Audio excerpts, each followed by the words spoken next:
All right. Hello, and welcome to the Places Medicine podcast. This is where we dig into topics around the built environment. So, our home, our buildings, our neighborhoods, our streetscapes, and how that affects our health and how that can make us even healthier or detract in some way. And so, I'm super excited to have Aaron Vaden-Youmans. Did I say that correctly? Perfect. Perfect. Okay. On the podcast, he is an architect at Grimshaw, and he'll talk all about Grimshaw and what you guys do and the breadth of the practice and his experience. But he's been there for around 15 years. He lives in Los Angeles with his family. He runs a sustainability practice for Grimshaw North America, so has a really interesting slice on the work.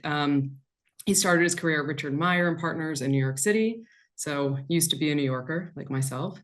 Went to Yale School of Architecture, which is one of the best in the country, and went to University of Texas, Austin. So kind of has moved everywhere in the world. And And I studied history as an undergrad, like you, right? We have this in yes, common. Yeah. yeah, the very esoteric world of history of science and Oh all yeah, that. yeah. I So mix that in hopefully, with history of French cinema, history of Italian cinema. UT Austin is a place where you can kind of study everything and anything and not feel guilty about it because the tuition is so low. You could spend 5 years there and nobody's asking any questions. that's So that awesome. that worked out. Very different than Stanford, but Yeah, very I can awesome. imagine like going Yeah. off, into another world of curriculum might be viewed questionably. Yeah. Yeah, totally. Well, before we jump in, one moment, because for folks who listen to the last podcast, we have a sponsor, which is very exciting. So I just want to give a shout out to the sponsor, PK's Herbs. These are thoughtfully crafted herbal formulas designed to restore balance and health in your bodies. I have a lot of them in that cabinet over there, but they are wonderful. And Paul Kempinski is the maker of these, and he blends nature and science to create these formulas. And one of them in particular, called On the Edge, is fantastic. Every time I feel sick, I take it and it Okay. pulls me back from the brink. So I highly recommend PK's Herbs, and I will put the link in the bio. Super. I Um, probably need some. I mean, that's so. they're the best. They're Okay. the best. Sometimes it doesn't work, but generally it works. And when it Okay. doesn't work, I'm really sick. So, Okay. and he has cold and flu, which I take. So anyway, let's jump in. So I think you're an architect. Most people have some idea of what an architect does, but it's a very expansive role for, many of us who know the space know how expansive it is. So maybe in introducing yourself, you can talk a little bit about what is an architect and how do you see yourself in this space?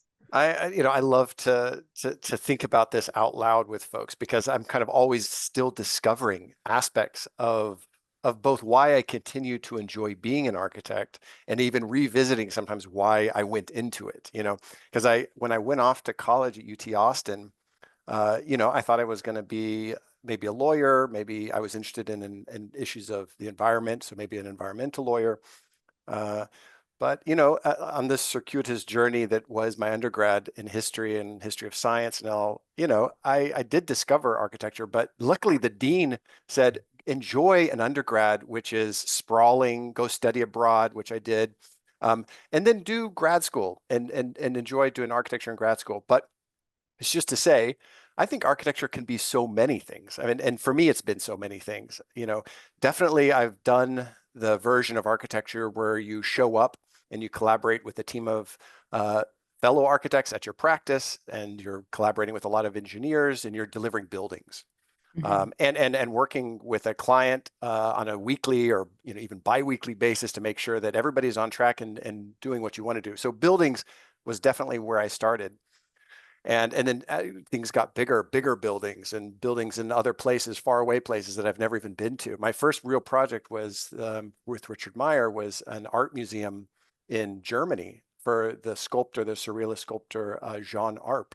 I've never Oh, been to cool. it. I'd love to go. It's not on the most like easy to get to location, but as a young architect, it was great. I think the second project though was in Manhattan. It's those West Side Towers that, and Mhm. so as an architect, I've done those things. Eventually though, I got interested in sustainability, and as a practice, Grimshaw, which I joined in 2010, we were doing the Miami Science Museum. It's now called Frost Science. If you're ever down in Miami, it's a great place. It's a great place to spend time. And, I got very excited about issues of sustainability, and Grimshaw started to decide, let's form a department around sustainability. And that's been my world since. And it's much more than buildings. It's about working with other organizations around the world and across the United States to realize this kind of transformational change that would happen in the world, uh, to reduce the amount of resources we need to do all the things we need to do to make everybody's lives as great as they really should be. So, how do we balance those things out? So that's very different than where I started out with buildings. But I will make a plug for architecture. I think that it's an incredible profession where you can kind of discover all kinds of ways of being an architect. There's not just one way. And I don't know how you've probably spoken with a lot of people who say, I wanted to be an architect, but I'm not good at math. I'll stand up for the fact that you don't have to be great at math. Um, uh, Math is just it's not the biggest part of it, actually. That's I the think engineer. The yeah, engineer can do the that. engineer does a lot of great math, and working really well with engineers is one of the joys of my life. I love working with all kinds of engineers for sure. And Grimshaw as a practice, we talk about delivering innovative projects and innovation in the sense that we're doing something which we think the world is looking for. Maybe it's around sustainability, maybe it's something else, maybe it's a rail station in Los Angeles, which we just finished. You know, delivering things that other practices and other cities and other stakeholders, universities, for example, can do again, can replicate. So innovation is something that can be replicated instead of something which is an authored, bespoke, or something that really almost nobody else could do. You'd have to come to us for. That's not really what our practice is trying to do. We're trying to do things that others can follow. That's what we think, being a pathfinder practice is about. And leading the way, showing what's possible, and showing that really others can do it and can do it quickly. Even in some cases, we That's need to. interesting. I didn't know that was actually a tenet of Grimshaw. So maybe take a step back and tell us a little bit about the firm you're at now, some of the projects, the expansiveness, and like dig in more on that principle. Because that's really interesting. I didn't realize that that's part of your ethos of like, we want to create something that others can also Yeah, do as I, well. and in many ways, that is where a lot of modernism in terms of architecture started. This idea that we could be as architects, we could be taking on what's being learned in industrial processes, so outside of architecture, but maybe in industrial design. And we can bring that into the built environment. So whatever we've learned about mass production, for example, or industrial materials that are very durable but hadn't had a place in the built environment, we can bring that in.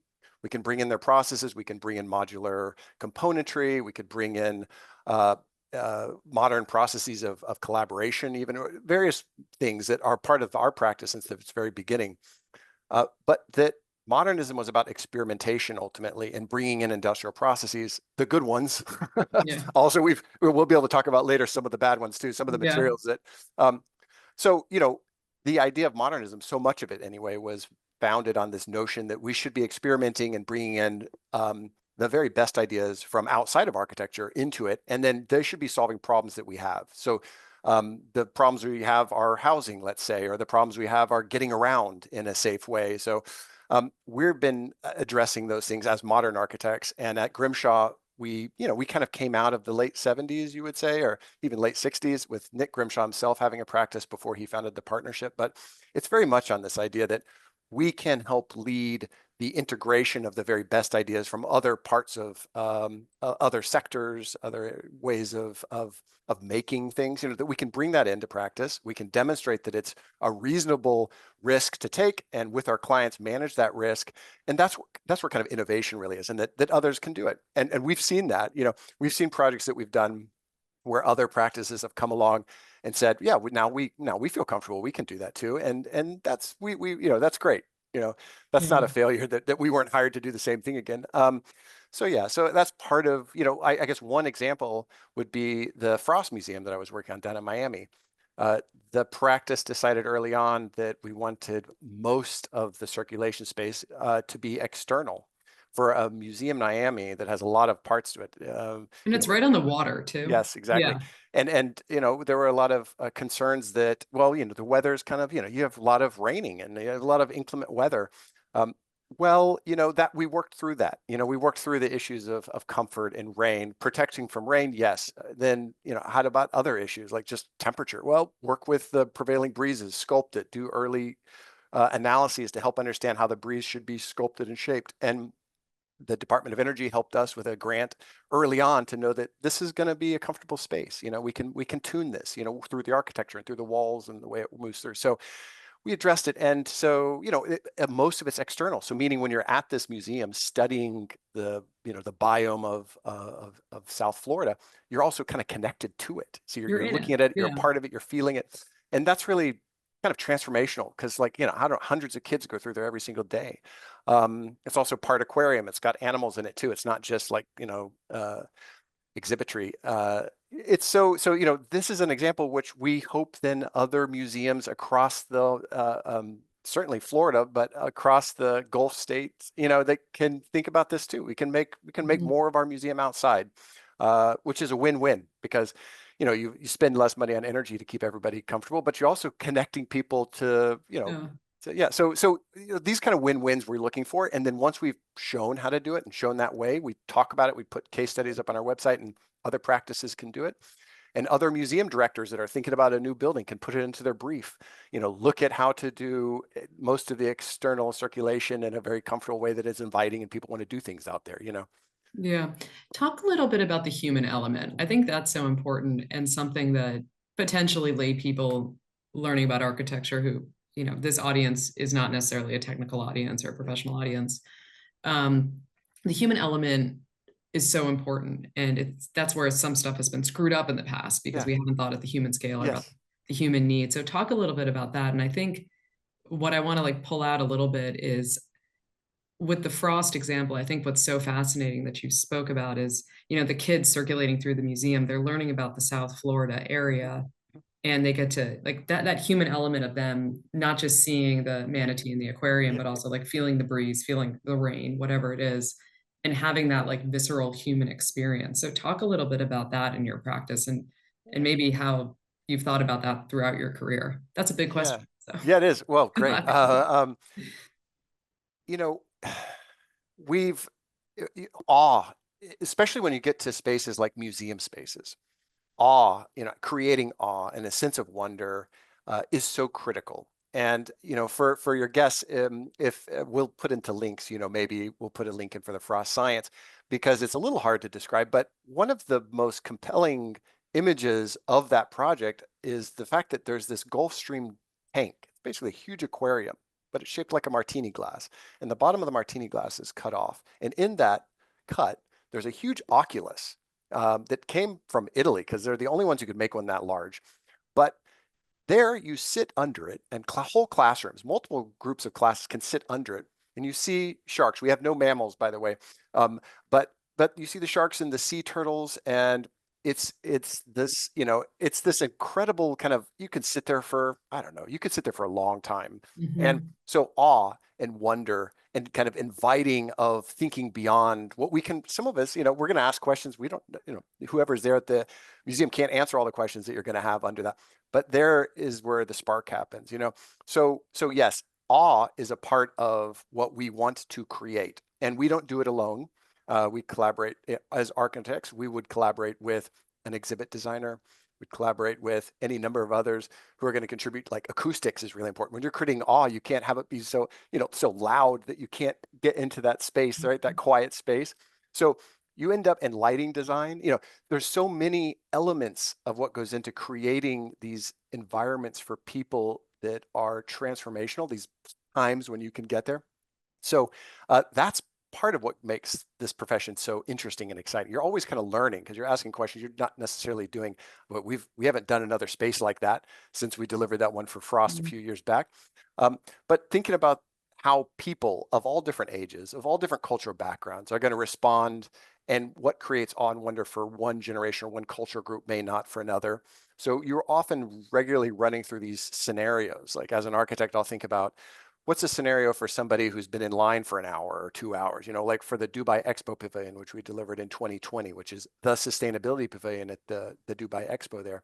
you know, if you've been waiting in line, what do you need? Well, you need comfort. You can't be in the sun, then what else? So thinking about comfort, thinking about all of the things that the sensory that you bring to a space, how do we address that? And for different people, it's going to have a different requirement.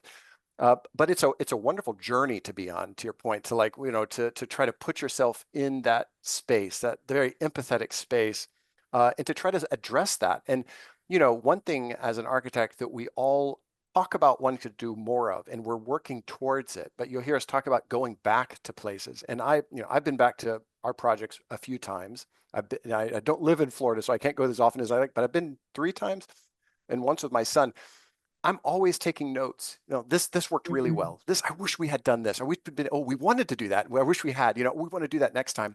But more architects want to do that more. And we call it post-occupancy evaluations. You want to go back and you want to get the metrics, like, did we get the energy right? Did we get the comfort right? But you also want to ask people, survey people.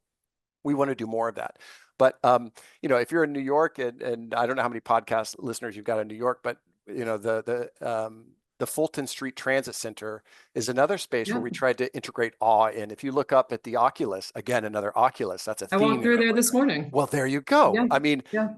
there, can you create awe at a museum for children? And yes. Can you create awe for people in a transit environment who are busy, late to something, and just maybe tired and needed a coffee? But so anyway, the idea of awe in a kind of almost it's not subtle, but if you don't look up, it's subtle, but the light kind of diffusing through that is something wonderful.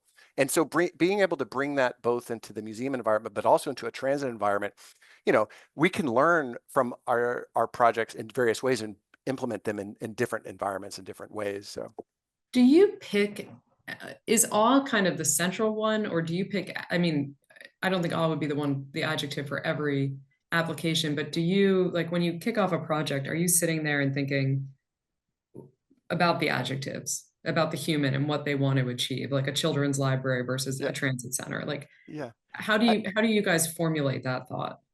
you walk in to every project, uh, usually as an interview, right? Before you've won it. Yeah. And, really, there's so many different kinds of clients out there. And many clients have multiple ways of kind of engaging the architect, right? There's all these requirements. There's things that you have to do. And then there's these other things that you're going to bring to it uniquely, either you as yourself and your team or your much broader team with all of your consultants. And you show up and you talk about, what are your priorities? We believe we've read this, what you want, but we think we can do this for you. And then you begin to sense where their priorities are, and you begin to address their priorities. So you do come in. Awe is something which, you don't usually put that in a brief, but I've seen it in briefs before, especially when it's a big pavilion or an expo, right? But the most important thing for a transit center is that you've been able to navigate all of the constraints of the MTA and safety issues. It was after 9/11 after all. So there are a lot of safety issues that had to be integrated. But, so you're going to solve everything you have to do. And then what can we do more, right? So that all the daylight that's brought into Fulton Street, for example, is about intuitive wayfinding, which is also about comfort. Like, I know where I'm going. I can find my way through. It's not this labyrinth or kind of rat's warren, if you will. So, how do you bring comfort, uh, uh, beauty, and that kind of delight, right, that comes along with it, but also durability, right? This is a long-term asset the city wants to have that looks great, wants to look great for a long time, so that material selections, it's a wonderful set of challenges, and that's an example of the complexity that I think architects can embrace, and they do, and then some of them do a really great job of it. And we're all trying to learn. There's always more to learn because materials and material science and the types of opportunities we have to work with different kinds of fabricators. This is always moving and always changing. So Mhm. it keeps us nimble and flexible. Yeah, Yeah, and I think the key thing to pull out for people listening is, the architect in many ways is this orchestra conductor, yeah, and really like the depth of thought going into all these different elements and elements that one might not think is something in the realm of, you know, two by fours in a building and a hammer. yeah, But it's, as you said, it's the acoustics, it's the materials, it's the sense of the feeling, the lighting, yeah, the safety of the space. There's so many different elements. And having been on, worked on some of these big projects like some of the ones you're mentioning, or projects similar, just like the amount of experts then you're pulling in and orchestrating and the different engineers. So I think it's, it's like profound respect, I think, that ultimately one should have towards this profession of like the amount of layers that are being pulled in and thought around a physical space that for many might just be, oh, it's the subway station I commute through, and like, Yeah, oh, yeah, I'm late to work and I'm tired. But right, really right. like the depth of thought for so much of the, not all, but many of the physical spaces that we move through on a daily basis. And one of the, I would say one of the greatest challenges in this profession is trying to help the team and then the client understand what it is that you're really recommending. Like what are the design options that we're deciding between? Because then you're kind of you're projecting all kinds of elements coming together in a way that is really understandable and comprehensible. So like how is, for example, on the Fulton Street Transit Center, when you're talking to the client as an architect and as the engineering team, what does it look like? What does that look like to be under it? So, our tools have gotten better at visualizing what that is, be it be it through an augmented reality or virtual reality, but a lot of simple model making gets you somewhere. But it's just to say, one of the interesting challenges, but luckily technology is really helping us out there, is really bringing everybody along in the process. What are we recommending? We're bringing in this artist to help think about light diffusion, but we've got these material constraints, and how do we see all of that together? And then, oh, by the way, what is that going to cost? Well, hold on, we have to pull back from that a little bit. So navigating all of that is something which, if that doesn't sound interesting to you, then there's all other kinds of architecture too. I mean, that's not the Yeah. only kind of architecture. I was just on the phone with some friends of mine who are teaching at Princeton, and they're doing an all straw house. Every element of the building is made of some kind of straw, some super compressed straw, straw thatch that they, and it's a Mhm. small house, and they're trying to show that you can do this, and they built it with students. That's another kind of architecture. So there's I mean, if people are interested in it, there's probably a version of architecture which you can discover for yourself. Yeah, Yeah, no, it's ultimately it's problem solving yeah, and how we live and interact with our built environment. So mhm, yeah. it's amazing. I think jumping in, what I really want to start to dig into is, obviously this podcast is around the places we live and impact on health. Mhm. So if you could talk high level about the approach you have at Grimshaw around health, also sustainability, because Yeah. that's tied into this Yes. in many ways, but how you think about health and kind of um, that relationship. I'll take you through the journey that I think we've all been on in architecture, which is when we started to think about health, our focus was on, is this material, when it's installed, for my clients and for the other stakeholders who or folks who are going to be moving through the space, is it safe? Is it a safe material for them to be around? Is it healthy? Like, does it have VOCs, or does it off gas in a way that gives you headaches or make you Mhm. otherwise sick? And I think most of us in the world are familiar with materials that have been brought into the built environment, brought into buildings that were not safe, be they asbestos or lead pipes. There's other examples, formaldehyde, uh, and there's still others, right? So, and a lot of times scientists knew that those were dangerous before they were removed from building code. So there's often a lag. So there's a lot of work that we have to do in the built environment to be aware of where the scientists are, where code may not have caught up. And architects were mostly focused on avoiding materials that we knew make people sick in the buildings. So I would say there, because the world of innovation and chemicals and such is moving very fast, faster than architects have time to go spend and learn all about it. So we do rely on scientists who inform us, and there's various groups. I think you and I both are aware of a group called Habitable. They used to be called the Healthy Mhm. Building Networks, group of scientists. They create tools for architects and other professionals to just understand what's And healthy. you found out about Habitable from a talk I organized. I have I to give love it. Well, myself a plug for it's that. it's So that kind of world, by the way. Thank you for that. you're welcome. And it continues to bear fruits. We'll be at a panel next week in Oh, LA at great. Greenbuild.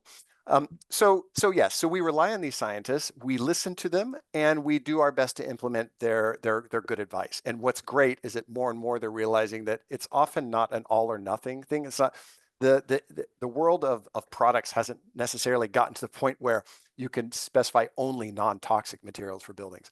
There's some level of toxicity to a lot of the elements that we still integrate. We just do our very best to integrate the least toxic, and where there isn't and it's not usually necessarily in contact with humans, maybe it's a part of a foundation wall that's underground. I would like to avoid that type of insulation going into that foundation wall, but it's not going to have an impact on the people in the building. But I don't like its impacts where it's being produced, for example.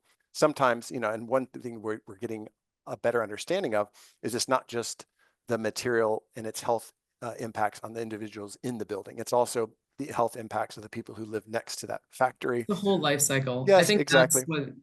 that's what Habitable really pushes, and I think that's what's both so smart, but so I'm curious your reaction when Gina first explained and really pushed me to say, no, it's not just about the health of the end occupant. It's not Right. just about the health of the person living in the home. You have to think about the health of the person living next to the factory where that vinyl flooring was made. I was just like, oh Yeah. my gosh, like I can't Yeah. even wrap my head around that. But Yeah. we have to get there. We do, and I think we're all learning better about what it means to consider those people. And so we're trying to do that, and a lot of folks in the profession are trying to do that. And I think that there's this movement which is not even nascent at this point. It's got some it's got real kind of folks who are behind it. It's just to say there's a lot more to do there. Mhm.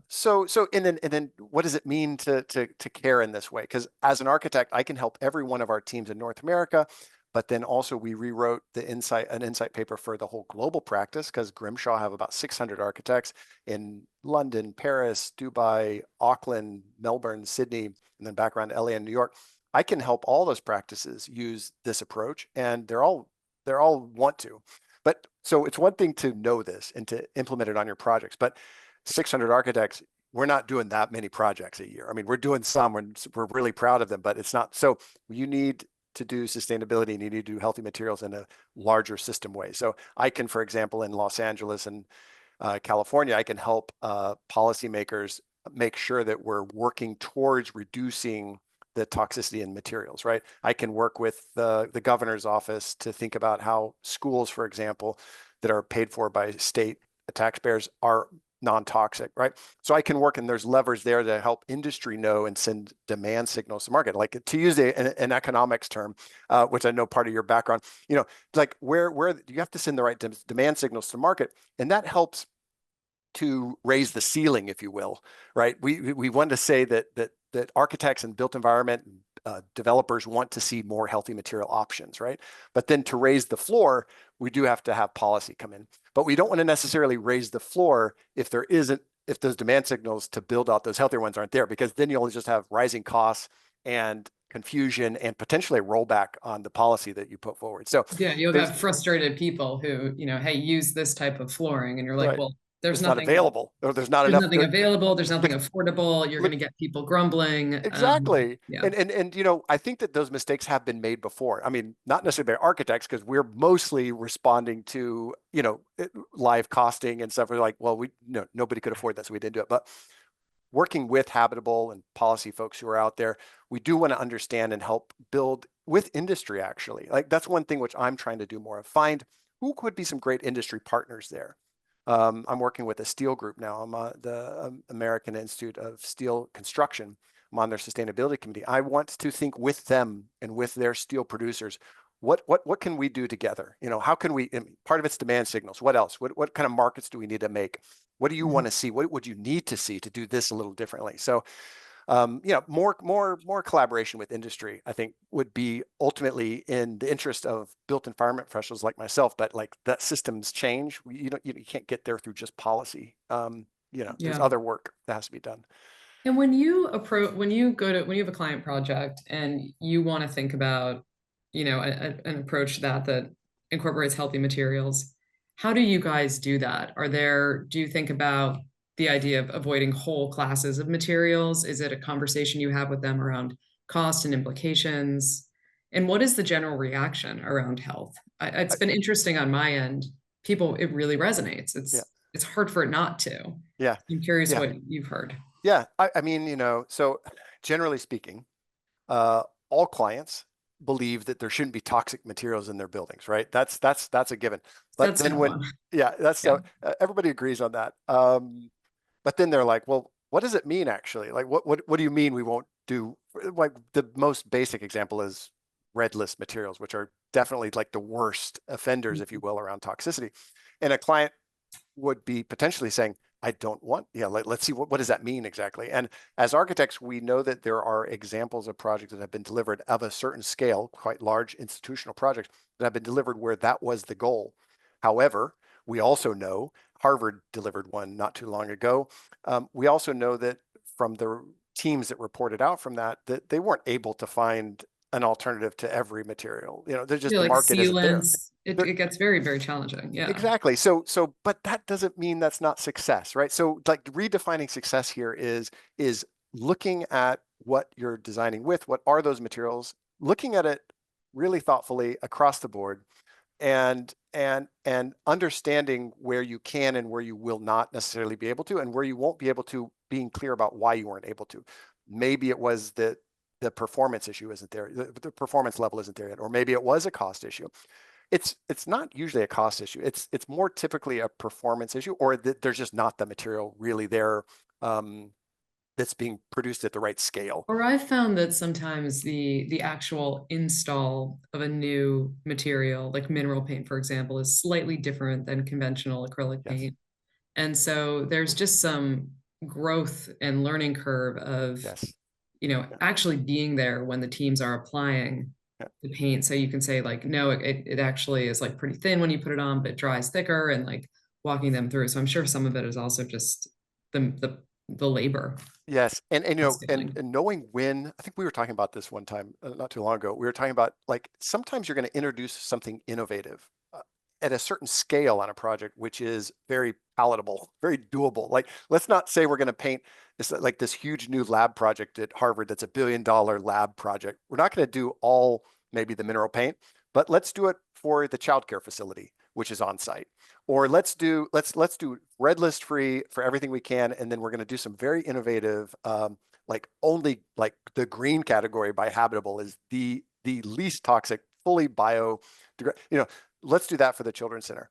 And we're going to track the costs. We're going to track installation, like whether there were issues with durability over time. And we're going to report back. And then, oh, these buildings get renovated every 15 or 20 years. So you can apply that to the greater building later. So scaling, being incremental, being thoughtful, navigating risk, being very much in conversation with contractors. That's one thing that I get so much out of on a project. I love design build, or where the contractor's involved right there at the start, because Mhm. you can say like, have you done that? Have you used that? Or, certain sheetrock is like the super ultra light sheetrock. And I'll be like, yeah, it's less, it's less gypsum. I would prefer it. And then they're like, I would prefer it too. My builders can get it up faster. And I'm like, let's do that. So, a lot of these decisions get worked out when the architect is able to work hand in glove with the contractor too, which is great. So much learning happens there. So Yeah. No, I think that piece, that the actual like tactile doing the work learning is so key. yeah, So I want to jump into some of the projects. You've talked about Frost, but yeah, maybe I know there are a couple you wanted to share where they were shining examples of where you guys have thought about health and healthy materials. So yeah. I don't know if there's I, one you want to start with. well, let's say that there's two maybe that are interesting. And again, if the way we're usually is just showing slides, but for your guests, I'll we'll, make we'll sure put that, links. We'll put links. yeah. Otherwise, I'll just have to act out the architecture, which sounds fun, but I probably will fail. One is that was finished just a couple of weeks ago, actually, is out in down the road here at LAX Airport. It's a new rail station. It connects the LA Metro, which maybe some of the folks listening wouldn't I've know taken that it it. exists. Okay, that it's great. We're building it out. I mean, uh, the city is building it out, and eventually the people mover, which is behind schedule, will connect you from our new rail station to all the terminals. That's not quite finished yet, but that's not our project. But this new rail station you arrive at it, and it's you know, you get the breeze of Southern California. You look out over the mountains, which you know is actually LA has got a lot of beauty to it. When Mhm. you look out, the basin is surrounded by mountains. It's just to say this new rail station is like a beautiful, welcoming gateway to LA, which is really it's new. You know, you wouldn't have had this otherwise. You get out and there's a very frustrating traffic jam you're immediately greeted with. I mean, that's the other option. Um, but it's just to say this project is unique because mass transit in LA is being kind of reborn, if you will. And this is a beautiful new building. We did it with Arup and local architect Gruen, but it's a unique place. It's like the biggest rail station in LA outside of Union Station, which if your listeners watch the movie film Her, that's this beautiful historic rail station. But this new train station is the LAX Metro Center, and it's beautiful. It's you know you get the breeze, so you're not like air conditioning a glass box. Mhm. You've got these incredible vistas. Um, I guess I'm saying, you know, this is a like the Frost Museum where we externalize the circulation. This is another one where we said we don't have to like mechanically heat or cool this. This can be, you know, if you can't do this in Southern California, where can you do it? Um, so that's Yeah. one that's it's just an example of how what we can do at a museum in South Florida, we can also do in Southern California in a transit environment when it's in the right place. Um, and the other project is under construction right now. It's not done, but it's up in Maine. It's the University of Maine. It's their green engineering and materials lab, and it's made half of mass timber, and it's the other half is this factory space where they've got the largest 3D printer in the world, and they're 3D printing with pulp and a resin, and they're printing because why? Because the forests of Maine used to supply paper pulp for newspapers, and that industry is just gone. They're not Yeah. printing anymore. So the state, the university is saying we can actually support a whole new way for our state to have an economy that's strong. So this building is all about this kind of new economy for Maine. This 3D printing with this kind of particular forest product and it's been an exciting journey. Of course, that wasn't our idea as the architect, but our role was to help them to navigate a highly constrained budget and still deliver something which was able to, for them, demonstrate how they were supporting the state. And as a state university, that's really great to be able to help them to do that. But the mass timber part, they will eventually be able to use their force to create these building elements, but the industry hasn't really got there yet. But what we did was work with them to source timber that would be like the timber that they can make in Maine. So to kind of demonstrate Mhm. this is the kind of species that you have in Maine. This one was fabricated somewhere else, but this is what it would be like to build with that, et cetera. So sometimes the role of the architect is to bring something that hasn't necessarily been done, like all passive cooling and thermal for a transit station in LAX. And other times it's to listen really carefully to a university about how they want to support a regional economy and to make sure that all along the way the material selections are pricing correctly, that you've brought them together in a beautiful way because that same university in Maine needs to bring senators through there, and they invite dignitaries all the time because they need to receive funding to do this research to support the economy. So sometimes it's really just furthering a mission, and sometimes it's bringing something new to a Yeah. space. It really depends, but yeah, but it's all good work.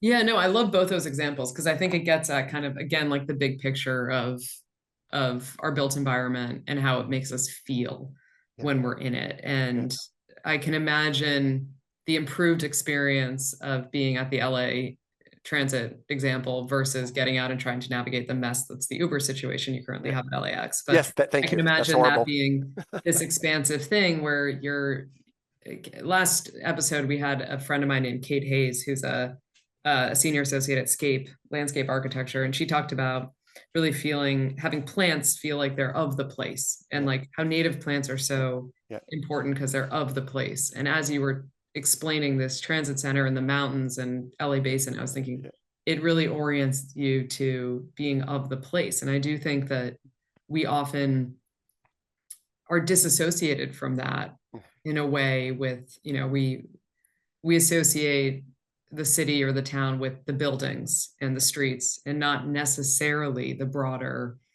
actual physical natural yeah. landscape. And I do think that does something really critical and beneficial for like us as humans and our health and our sense of well-being. And I think about too, I really love this transit center, by the way, but like you do, when you get the breeze, the directionality of it. You can feel it. It's that open, but it's also soaring and it's got a roof to protect you from too Mhm. much sun. But the angle of the sun in Southern California is unique. The kind of light you get is unique. So the fact that we're letting it in, you're getting that, right? But there's also trees and native planting. So it's also got biophilic elements. But the light in Southern California is so amazing. Who was just saying that? There was a movie director who was just talking about this, about the light and how he decided to hear. I think it was David Lynch was talking about how he had to live in LA. It was because of the angle of the sun, of the intensity of the sun.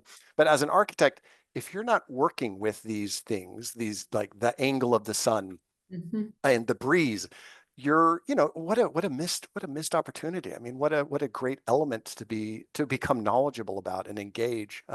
So yeah, that's one thing that inspires us. Yeah, no, I think that's important. And I'm just going to go on a quick tangent. Last weekend, I'm on the board of the New York Nature Conservancy, and it was our retreat last week. And so we actually went whale watching in New York Okay. Harbor. Yeah. It was amazing. We saw dolphins. We saw like Yeah. hundreds of dolphins, right? Wow. Right. Like I know you can't even imagine, like, how is this possible? just an This is, hour, like we yeah, just drove to Brighton Beach and Brooklyn and got on a boat, and there's dolphins and whales. But what was really interesting is looking back and seeing Manhattan from the water. And I was talking to my husband about it last night. I was like, this is just not a view we ever see. Our mm-mm, experience of coming in and out of New York is taking the highways or yeah, flying in and out, yeah, and we don't see this view of the city. And it was a wild view, and the way the clouds were, it was yeah, just, it was very bizarre. And I was thinking, wow, 200 years ago, 100 years ago, people had this view when they entered New York because they took boats, yeah. and just how our sense of place is so different based on the technology that we're interacting with. So anyway, that's my tangent, but it's That's kind it. of shifted my like sense of self around New York City as a result. It's so great. And when you bring that up, it reminds me a little bit of, and you've probably been out to Governor's Island, but it's really nice to get to Governor's Island and you get this then other view of the city too. I mean, it's not exactly what you're saying because you don't get as far away maybe, It's but similar. but it is important, right, for cities to have these other ways of seeing themselves, and that place is an example of something that could kind of even take that further potentially. But I even think the High Line is an example of that. If you get up at this level, you're crossing the streets, you're able to be. The theater of the city is on display in a way that you don't see it otherwise. Right? You look, it's almost, so places like, be it Governor's Island looking over or the High Line, these are places that cities need for all kinds of reasons. But to your point, you know, to discover where you are again, and to see it differently, to question where it is that we are at, and where do we want to go, kind of thing.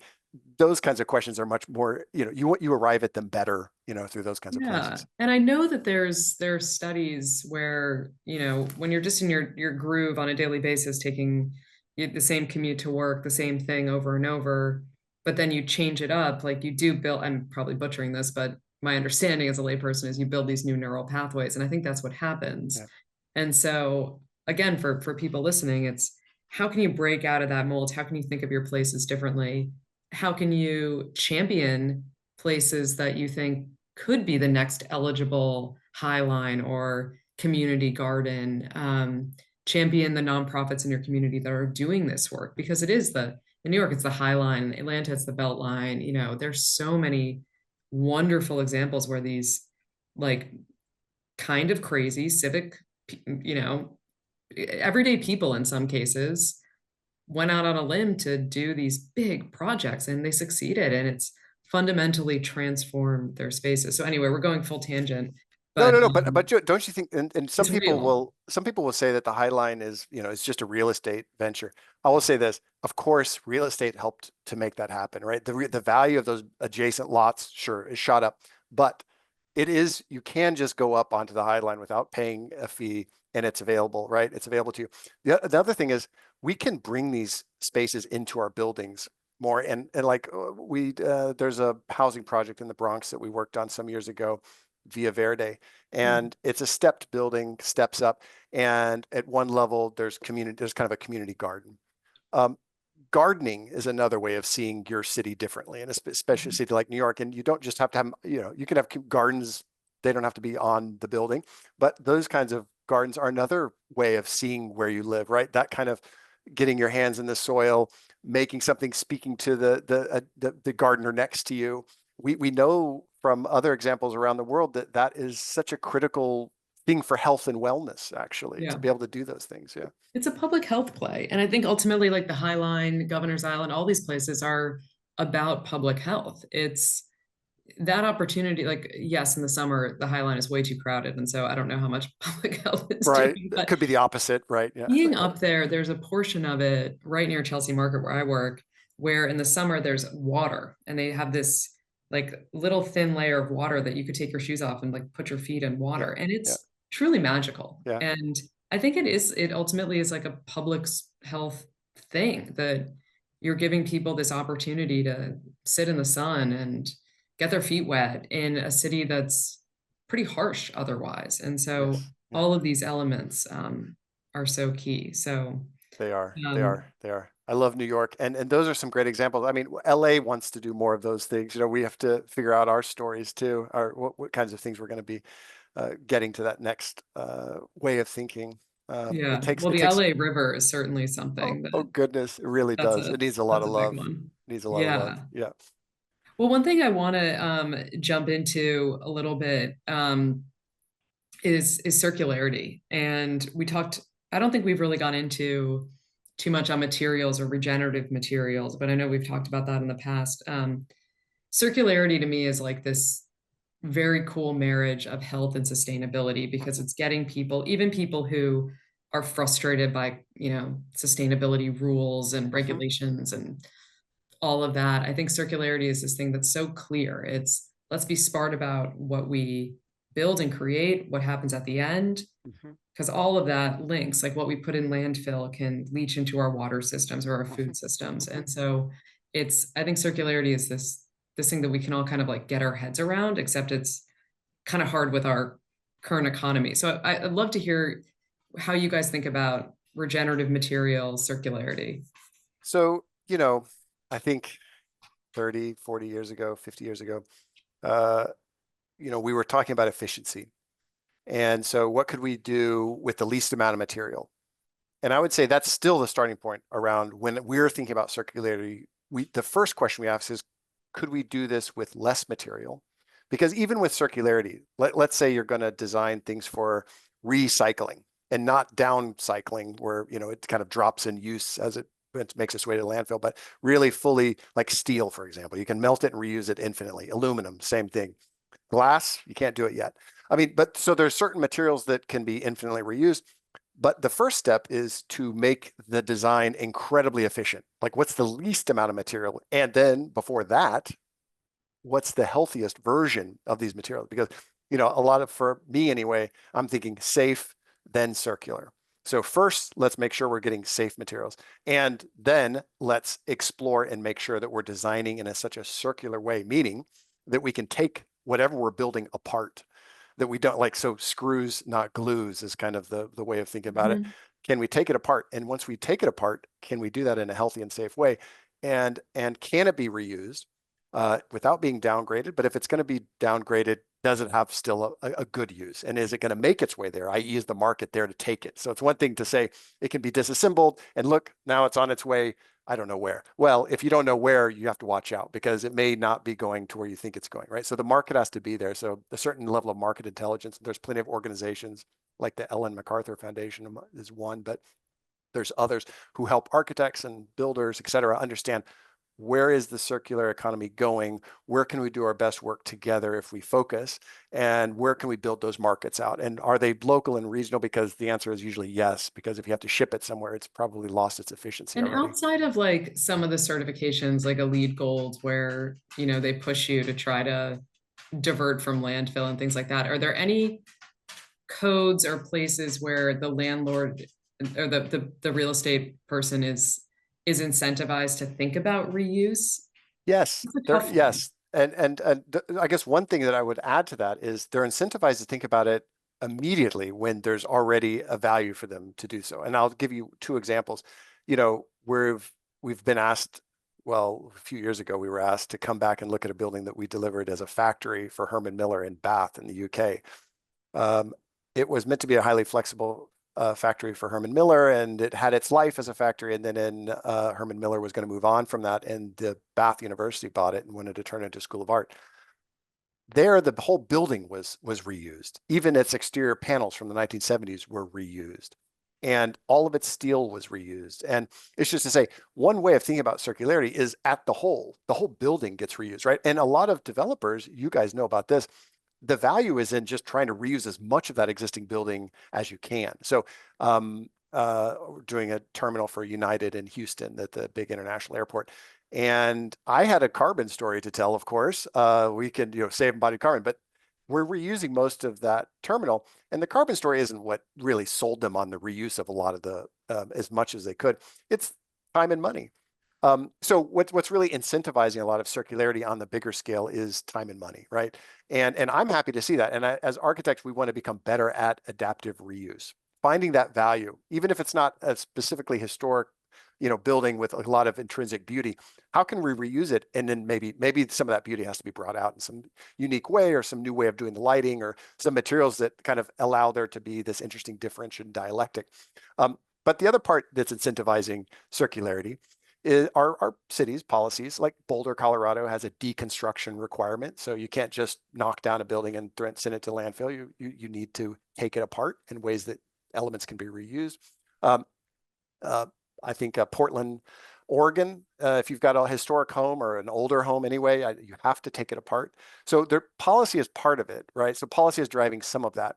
But the major incentive is that there's value in it for whoever the asset owner is, et cetera. I mean, that's where, and designing something so that it can be taken apart is tricky, and it really depends on who it is. I think Google has some offices that they're going to be presenting at Greenbuilt next week, where the interior fit outs, because they said their teams changed so much that it made sense for them to put together all of their fit out with screws and plywood. And so that as the materials weather and age, it kind of just shows a certain level of activity, and it's like a patina. Ideally, you're using materials in such a way that they kind of gain beauty over time in their use. And, that's a hard one to pull off, but it's good to experiment with, Yeah. So, I mean, I haven't seen like the quote unquote business case for full circularity made, except to say, we've worked on research projects in Europe where, the government in the UK, for example, has to rebuild a lot of schools. And we worked with other engineers to research, well, if we did a kit of parts that we're going to build all these schools out across the UK, we designed kind of a platform, like an IKEA almost kit for all these schools. Won't builders be able to bid these more easily? Can't there be an economy of scale? And then we can, even with the economy of scale, we can probably integrate better materials and maybe even more durable materials. So working together and thinking with government about how circularity can happen at an even higher scale is probably more economically reasonable than just at maybe a smaller developer scale, where it's like, I can't do all of this on my own. I can't deconstruct this, find markets for these materials, and then design everything for disassembly with an architect who's never done that before. Because nobody's going to have to bid this maybe, and I can't price it. I don't know how much it's going to cost for, So there's some unknowns, but we'll work our way through the case studies, as we want to do more of those. Yeah. And I think the way you guys are thinking in systems, like, can we do something with the large lever of the UK government, the Department of Ed or whatever it is, versus these, like, a one-off project? I think it's so hard to go from pilot to scale. That's been one of the things that I've noticed throughout my career. Like, it is, doing a pilot is one thing, scaling it, systems thinking, finding the linchpins to get things to move is so hard. I want to switch gears before we wrap up, but a lot of what we've been talking about has been at the larger scale, like bigger buildings. But for folks that are listening who are thinking about their own homes, what should a layperson care about in terms of health in their home, if they're renovating or if they're making a tweak to their home? How should they think about the moves they should make? I mean, I can speak from experience because when I moved to Los Angeles, we renovated our home, and I thought that it was going to be a builder to do it, but that builder left without even a kitchen or bathroom done. So, like, I built with my wife, who's also an architect. We, I think at one point you asked me if I had any hobbies. I mean, like, we had to build out our home, and it took us years because we only had Are you in weekends. your But home now? Is this yeah, your yeah, home? exactly. I Okay. built, Okay. we built all the casework, all the cabinetry Amazing. and stuff, but it took a long time. But we learned a lot. So, I mean, I have got this like also feeling about what it means to make decisions. Um, you want the best materials for your own home, don't you? But then there's issues of cost. Uh, I would say this. I would say, the most important thing, because we spend 90% of our time indoors. That's a statistic you'll hear a lot of people remind us of. Like, you spend most of it. So having your air quality be the highest and best it can be is probably the most important thing you can do in your home. So that means that you're able to open your windows and ventilate, and maybe you've got air purifiers. If you've thought about the air quality a lot. That's what I think. That's the most Do you have important thing. recommendations within air quality for people of like, I mean, the HEPA filters, I think that, if you go, we can share some links by the way, but some of the best advice around how to think about your air quality is provided by the Chan School of Public Health, which is yes. Harvard's, and they'll have recommendations embedded within their research, which we can share the links. But the air quality in your home is the most important thing. The other things that I would check are the water quality. Like, as an architect, materials are important, but the air and the water are the two things that are probably the most important. So getting a sense of those. Now, you don't have to go buy a water quality kit necessarily, although given some of our homes are older than others and some of us live in buildings that we don't own, and it's good to get a sense of who's done the testing and to ask about it. Who's done it? Where are we at with that? If there's going to be a pipe replacement, what's the schedule on that? Become interested in the water, even if you're not necessarily drinking that much of it. I drink so much like carbonated beverage these days. But we should be aware of it because we cook with it. There's all of the uses. So water and air. When it gets to materials, if you're doing a home renovation, what I do like this habitable tool called Informed. It's it's Mhm. pretty, it's an easy to use tool. I call it a tool, but it's really just a website that says, uh, try not to use this kind of paint, for example. Let's take paint. Try not to use this kind of paint. And then these other options are going to be even better. And then eventually you get to, like you said, this mineral-based paint or something, which is kind of the best. And the only thing I would say is that if you want to go try for the best, I would highly recommend going to a specialty paint store and asking about that, because it tends not to be the Benjamin Moores and the Sherwin-Williams who are making those. It's a specialty paint shop. Um, I say shop, but it's just a smaller outfit. They're not necessarily the biggest. And I haven't painted with those. I want to. In fact, when I do, I'm going to do some more work soon. I'm going to try that, and maybe we can get back together and talk about Yeah. that as a comment to this podcast. How did it go? I'll be doing the painting because I told my contractor I couldn't afford for his team to do it, so I'll be doing it. So I'll be able to report back like how hard it was or not. But yeah, I mean, I think it's air and water. And then for materials, for like healthy materials, I would look at Habitable's Informed website. It's really easy to use. And you just, you look at the mineral-based paint. Let me go to my paint shop and see if they have it. And if they don't, then just search the web, mineral-based paints. Or, you could also find me on LinkedIn and ask me. I'll answer because I'm going to go searching for it myself. So I'll be helpful. Yeah, no, I think you nailed it. It's air and water. And I think with water, the key thing is it's you can buy the tests, like there's my tap score, which is very good. And Yeah. earlier in the summer, and I haven't put this podcast up yet, but I interviewed a guy who's CEO of a water filter company, and I'll get the Yeah. podcast up at some point. But it's you want to test both your drinking, but you also want to test, your shower tub. People, you really want to think like fully comprehensively. And if you have a home, doing a whole home filter, but that's pretty tough if you're in a multifamily apartment or you're renting, and there are really apparently no great tub filters at this point in time, How is my about that? understanding. But Yeah, it's just my son gets really into bathing again. But I'll add that, a lot of cities are kind of dealing with water quality challenges, like be it PFAS, the forever chemicals in water. Hmm. I think New Jersey just had a settlement with They have 3M and very others. high PFAS numbers. Yeah. And so they're trying to address it, right? But becoming aware of water issues is about your own health, about your family health, and it's about your community's health. And being aware of who your local city council people are, being aware of what water policies are happening, you can just check in, see how it's going, let them know that you support policies that support water quality, and then check out. It's not like you have to make it your next hobby, but being aware of these things is important to us and our communities. Yeah. I think you kind of like a theme of this conversation, I think in many ways is like awareness of place, Mhm. whether it's like the LA mountains and the LA basin or awareness of where is my water coming from. I can go on the environmental working group and test or see what the water quality is in New York City. I can test it in my own home. I can see what, the local community gardens are. Like, I think there's just a general kind of awareness of this world around me and that there are lots of people, very smart people, including yourself, that are thinking so deeply about the world around us and how to thoughtfully build it and shape it and design it. And so I think it's a recognition, but also a kind of a awakening of looking around and hopefully people listening will want to participate more in that design process. So I would just say we're trying to do a even much better job. It's this journey that I think we're all on together. And as architects, we're responsible for so much of the flow of materials, and so we want to be responsible.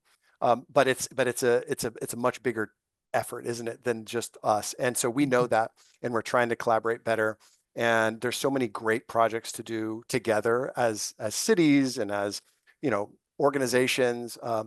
So it's just to say we're on a major journey. And when you mentioned the importance of place, it just reminds me. So by 2030, as a practice, we're trying to make sure that all of our projects are socially and environmentally regenerative. And it always starts with place.